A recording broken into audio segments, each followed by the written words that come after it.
olacaksın. Bugün kara hükmün son bulacak Temurtaş. Orhan! Allahu Ekber. Orhan!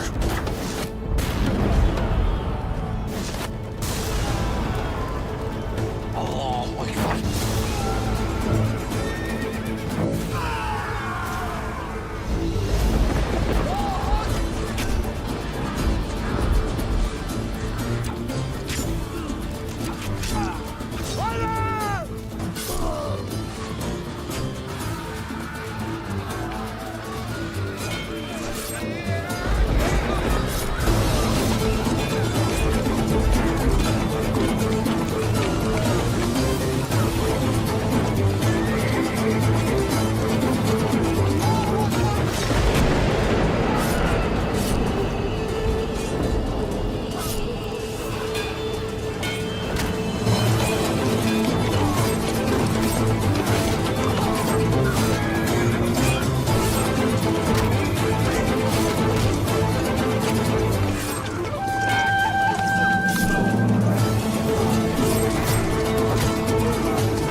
Peace be upon you, dear viewers. As you know, the Ottoman state has now been officially established.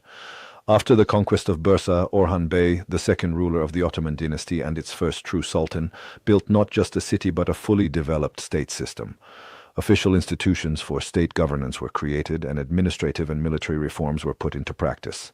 During this same period, Orhan Bey openly declared his independence by refusing to pay tribute to the Ilkhanid state, effectively sounding the drums of war. However, dear viewers, when we look closely at historical realities, there is a very important point we must not overlook.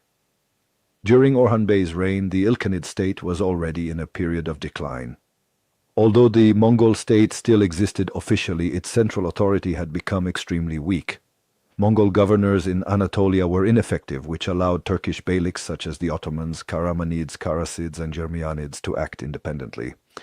The period depicted in the series corresponds to the reign of Abu Sa'id Bahadur Khan, the last powerful ruler of the Ilkhanids. After Abu Sa'id's death, the Ilkhanid state completely fragmented and disappeared from the stage of history. Here, one crucial fact must be emphasized clearly. Orhan Bey did not engage in a major direct war with the Mongols. Instead, he quietly increased his power by taking advantage of their internal conflicts and built his state on solid foundations. In reality, Orhan Bey's primary enemies were the Byzantines, Romans. However, the series presents the opposite picture. Byzantium is portrayed as Orhan Bey's ally, while the Mongols are shown as the main enemy.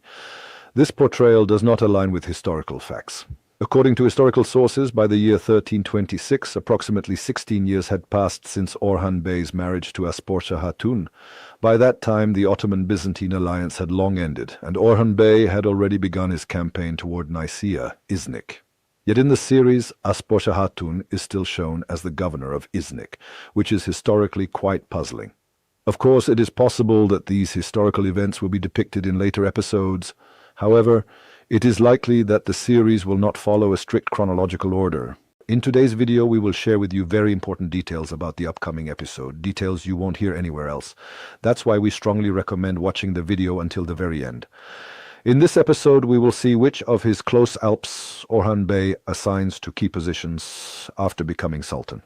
We will also discuss the arrival of a new historical character, someone who has not received much attention so far but holds a very important place in Ottoman history. In addition, the story of Flavius, the approaching great battle, the major martyrdoms that will take place in this war, and events that will deeply affect Ottoman history will all be among the main topics of our video. We will also examine the issue of Demirhan in detail. How will Demirhan pose a threat to Orhan Bey? Why will Orhan Bey have Demirhan imprisoned? Will there truly be a final confrontation between the Ottomans and the Mongols? For answers to all these questions, don't forget to watch the video until the end.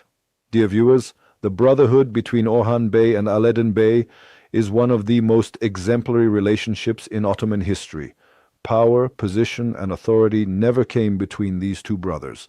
According to historical records, immediately after Orhan Bey became Sultan, his brother Alaeddin Bey offered to divide the state and said, "Let you rule half of the state and I will rule the other half."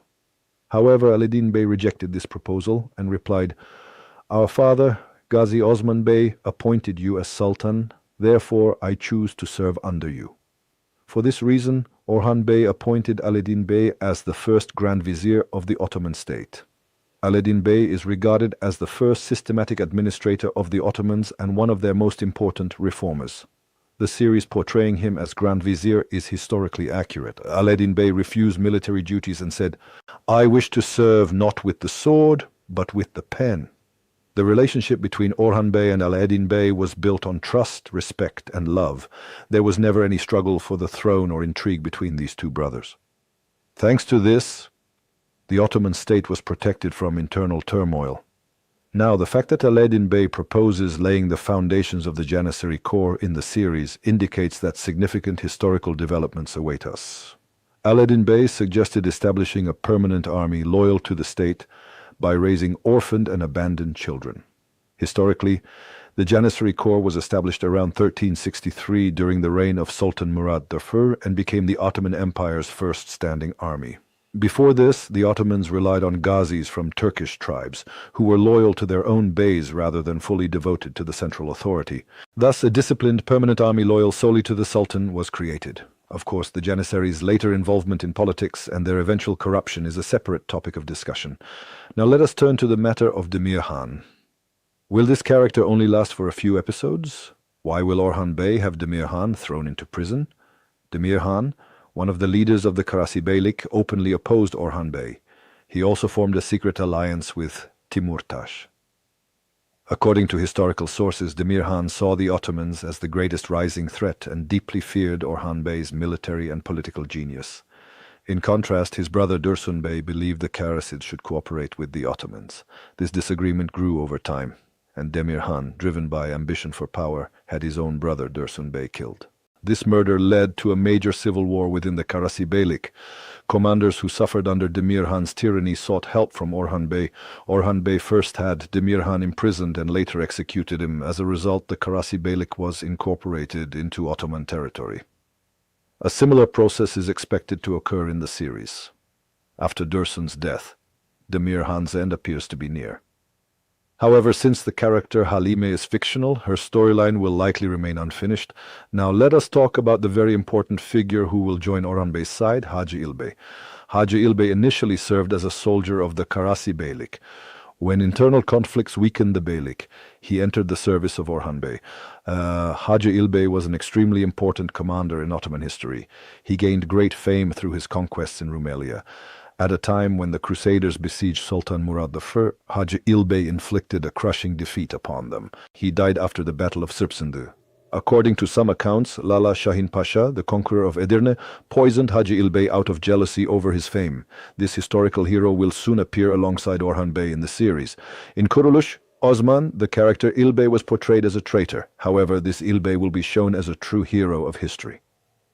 Dear viewers, which historical character do you think must appear in the series? Don't forget to share your thoughts in the comments. Now let us move on to the topic of Flavius. At first, it was thought that Flavius would convert to Islam solely because of Fatma.